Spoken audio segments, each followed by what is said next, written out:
Yo, it's your man with the plan, Martial Arts here to talk about Persona 5 Arena.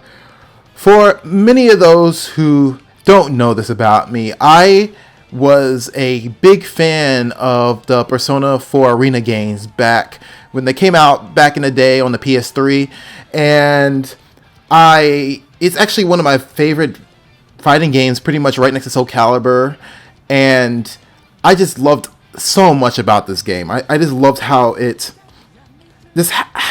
what it meant for the series and the franchise. I loved the Arena series. And just as a spoiler warning, I am going to talk about some major spoilers from Persona 3, Persona 4, and Persona 5. And I am going to mention stuff about Scramble, but I am actually not going to spoil anything from Scramble, but I am going to mention it a few times. So that's a warning right here and there. But if you guys are okay with that, I'm going to give you guys a second to click off this video if you need to. 3, 2, and 1. All right, so now that that's out the way, I can't be responsible for anything else that happens. For many of those who aren't familiar with the Persona 4 Arena series, close to the end of the Persona lifecycle for Persona 4 and its spin-offs, there was a fighting game spin-off that connected all the loose canon and ends of the other spin-offs and the main stories of the other games into one game, and kind of connected P3 to P4 and added all the past lore from the other games into one game. And it was a very it came out to be a very, very, very nice package, the way they did it. If you guys really could tell, if you guys played Persona 4 Arena, it was kind of supposed to be like the final growth period for the Persona 4 characters, and the show, like, what after the Persona 3 characters did what they had to do, what type of life they kind of lived, and their jobs and how everything kind of worked. And it kind of was like the canonic end for Persona 4 and Persona 3. And I love the concept of it. I pray that another game would do it like this, and I hope it's Persona 4 Arena, 5 Arena. It's not just, like how they did the dancing games where they just kind of did the story was just whatever. I hope they don't do that. But I hope they do that, because it's what made the Persona 4 Arena series so intriguing to so many people of the Persona fandom back in the day. So I'm going to talk about today why you should be hyped about a new Persona 5 Arena game, and what I personally want inside of a Persona 5 Arena game, because there are some things I actually would change, or I would kind of modify that they kind of didn't do the best with in Persona 4 Arena story wise, and I'm not the best with fighting game gameplay. I'm not the best at fighting games, so all this, like, just some basic ideas for fighting game gameplay that could change. But overall, those are the two different things I'm going to be talking about. So I want to start hitting with the first points I want to make about why you should be hype about a new Persona 4 Arena game if it comes out. The first thing is the redesigns. For a lot of people don't know, when Persona 4 Arena came out, the thing that hyped people up so much is that I think from Persona 4 to Persona 3, I think Persona 3 either ended in 2009 or 2010, in Endgame 2009 or 2010, and Persona 5 is 2012 to 2013. So what ends up happening is that they had to redesign all the old P3 characters into their adult, like their real adult forms, and it was really cool to see the characters in like in their final their ultimate growth, them looking older in general. It was really nice to see that. And my hope is that, because it's Persona 5 Arena, even though Persona 5 doesn't have a specific date to where, like, the character, like, it doesn't say Persona 5 is not in this 2020 or 2016, even though most people speculate Persona 5 is supposed to be 2015, 2016, 2017, but you really don't know because they do 2000XX in Persona 5. But I digress. I'm hyped to see what they're going to do with the Persona 4 cast. Because by the time Persona 5 happens, they're probably, most of the characters are probably either 25, 26, 24. And it'll just really, really cool just to see, like, what careers they have and how the redesign would, like, how they're going to design them in there. Because they kind of, what they do, they don't take the design, the adult design too seriously in Persona, in the arena games in general. Like, they made Mitsuru like a freaking, like, she's basically Catwoman. I don't know how to explain. She's basically a spy. She has a spy suit on.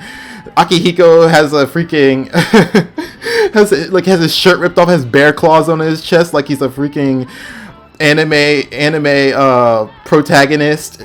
It's just like, they go crazy with the redesigns, but it's still cool because you kind of see what the careers are kind of leaning towards. And I'm really curious to see how they will redesign the cast. It'd be really cool. Also, I hope that with the redesigns, this is a side note, they give them their final personas, the Persona 4 cast, because that was the one thing that was jarring in the original Persona 4 arenas, that it was after the main story and they didn't get their final personas, which is, or at least their semi-final personas, because of Golden they have 3 evolutions of personas. And it was just weird that they didn't have their final personas, but because the story, that means that canonically through Arena, that means that the social links didn't complete, but you know what, it's whatever. I think they did that to make sure you could tell the difference between the Persona 3 characters, the maturity of the Persona 3 characters, and the, in how the youth of the Persona 4 characters, they gave the Persona 4 characters the base form personas, while they gave the Persona 3 characters their final personas. So I'm hoping that when this new game comes up, if it does come out, they will give the Persona 4 characters their final personas.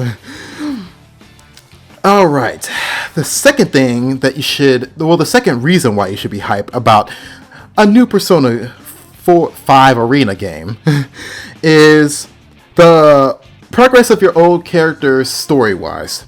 So, a lot of, like I said earlier, but just to make it more clear, the Arena series is kind of like a prologue for all the past games that have came out so far.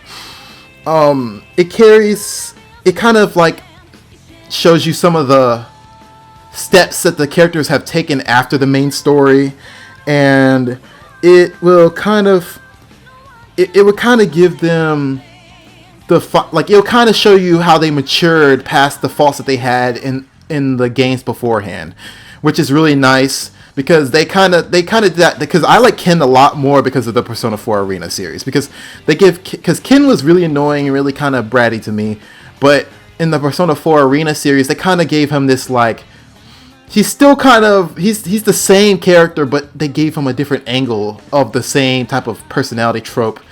He's a lot more confident, still like cocky and still like a little goofy, but it's like in a more mature way, and that was interesting to see. And I know people always complain about Yosuke and Naoto and Kanji, and some of the Persona 4 casts people always complain about, but it's going to be nice to see how the writers can write the characters into like a fresher, like into their adult form, and make them more fresh of a character and make them seem like they actually matured. That's going to be really interesting to see.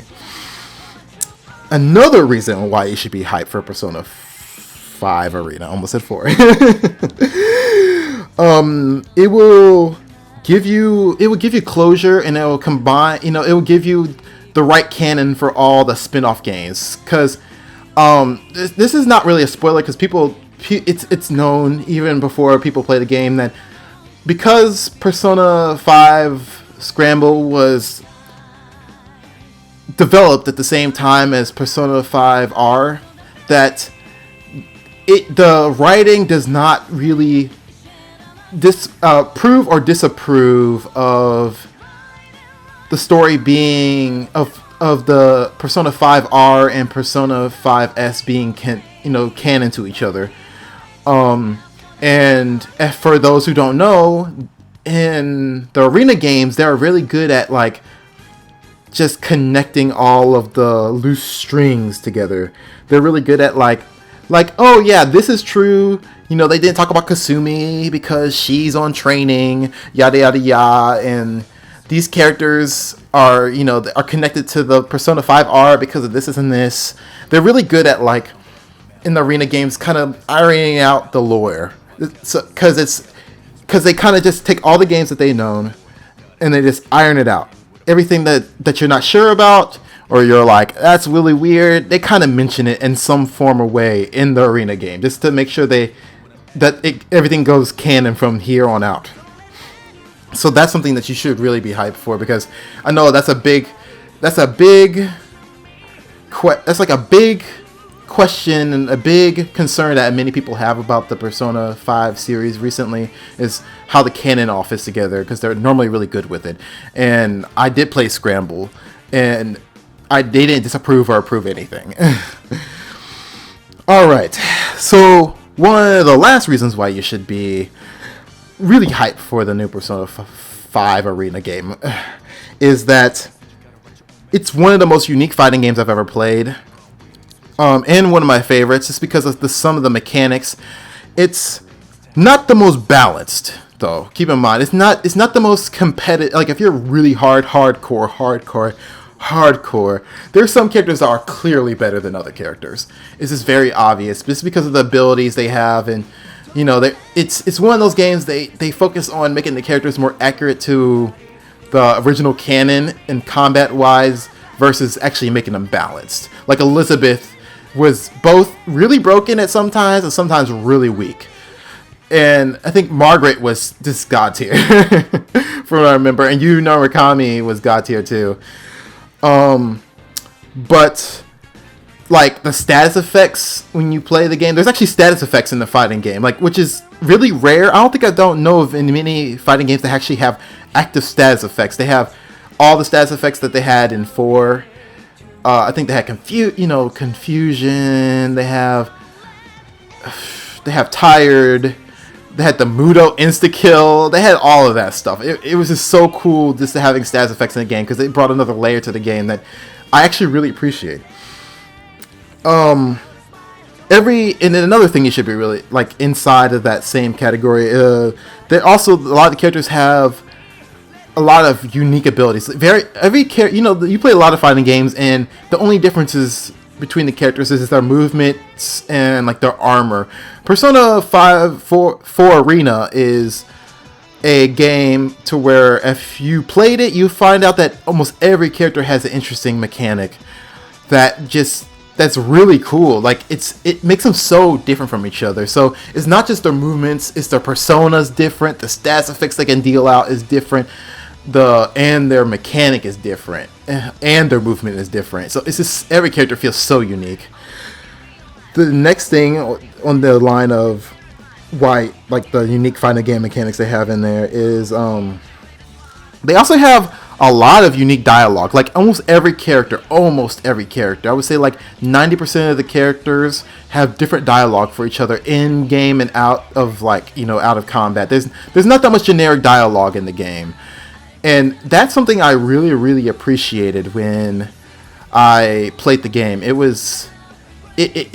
made it feel more alive, because every character had some type of smack talk or some type of cute thing to say to each other, and it was really cool. Because some fighting games, they just have 2 or 3 rival characters, and they're the ones who have special dialogue, and the rest of them, they just kind of like, they're just generic dialogue.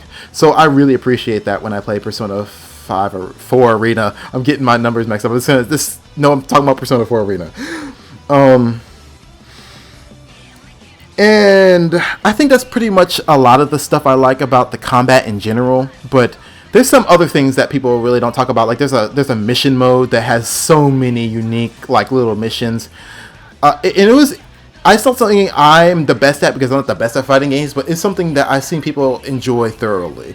So, there's a lot of modes. There's a decent amount of modes in Persona 4 Arena. And I'm hoping that that's the same case for Persona 5 Arena. Now it's time for the second part of the video that I kind of want to talk about what I want to be or what I want this game to have that's different from the past game, or that I just want that's completely brand new, or some ideas that I believe that should be implemented. For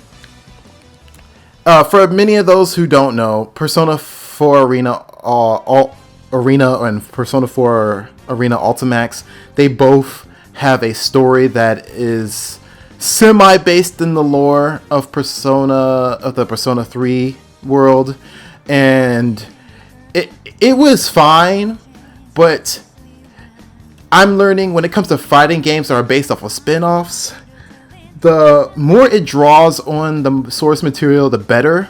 I liked Labrys, and I liked all that stuff from the first game, but its stuff didn't really get interesting until the second game, when story-wise. And I think for this next game, for Persona 5 Arena, they really need to come up with a, how do you say this? They need to stick to the original lore, basically, what I'm trying to say, for the most part. Like, if there's any loose ends or weird plot points that aren't tied up, or something they can draw a little bit more plot from, I think they should do it. Because it's not the most...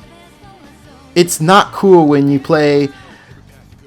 I don't know, original stories don't work the best when you have established lore already. It's just not the best thing to do. Like, there's so many different things they can do. They can talk about, the Futabas, the researchers that work with Futaba and Shido. They can talk about the Persona 3 protagonist, and, like, you know, something could happen to him and he could be released from where he's at. It could be something about the Velvet Room attendants, you know, because we barely know anything about the Velvet Room, and it'd be a cool way to not make it the main part of, like, a game, because that'd be kind of distracting to have it as the main part of a plot.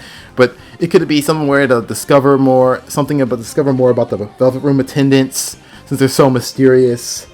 It could be something about Adachi, even though they kind of did that in the last game. They have so many different types of, like, lore that they can expand upon, or they can, like, just elaborate on, and it'd be very interesting if they can just pull from that. That would be the most interesting stories they can come up with, and they still can make original characters, but they want the story to be pulled from that, because Persona 4 Arena was not good when it came to the story to me. Ultimax was decent, and it was decent because it was on the lore that we already know. The second thing I want in this game is I want a better reason to fight in the story. So I have this thing to where having a big tournament in any type of fighting game is so overdone, and it's semi-lazy. Even though the way Persona 4 Arena did it was interesting, and the way they made it happen, but they need to find a better reason why the characters need to fight each other. Like, I don't know, maybe somebody they know and believe in is going to get hurt, or maybe they have to fight each other for their own reasons, or their beliefs kind of conflict or something while they're fighting whoever the villain is of the story. Like, they need a better reason to fight than just like, oh, we're forcing you guys to fight in a tournament. It's kind of lazy writing it, even though the writing they made it seem plausible and believable, but I don't think they can do that again. So I really hope that they do that better in this game. More personal stakes probably too, just to make it feel better. And the second to last thing I would want in this game is more comparisons between the three games, because I want Persona 3 in this game, I want Persona 4 in this game, and I want Persona 5 characters in this game. The Persona 3 characters can have the same designs that they had already, though, so I don't mind. They don't have to go too crazy with that. But the other ones I want all of them in the game. And one thing I liked about the Arena games is that it was cool when they had the Persona characters together, but it was, I don't know, I just had fanboy moments when they started comparing the differences between Persona 3, Persona 4, and hopefully Persona 5, if the game comes out, it's just something. There's something so satisfying about the characters talking about the differences in their situation and how similar but different they are, and all that other mess. And it just, I don't know. Those were the highlights of some of the like monologues and some of the like conversations in the story when you're like, oh, you guys use guns on your heads to summon your persona, like this is not freak you guys out, but like it's like cards, like God, I wish we can use cards. This shit's it's so hard to do. It's like it's just so cool when they just talk about the differences between the two, and they kind of do that in the Persona Q games, but I hope they go further in the arena games if they can.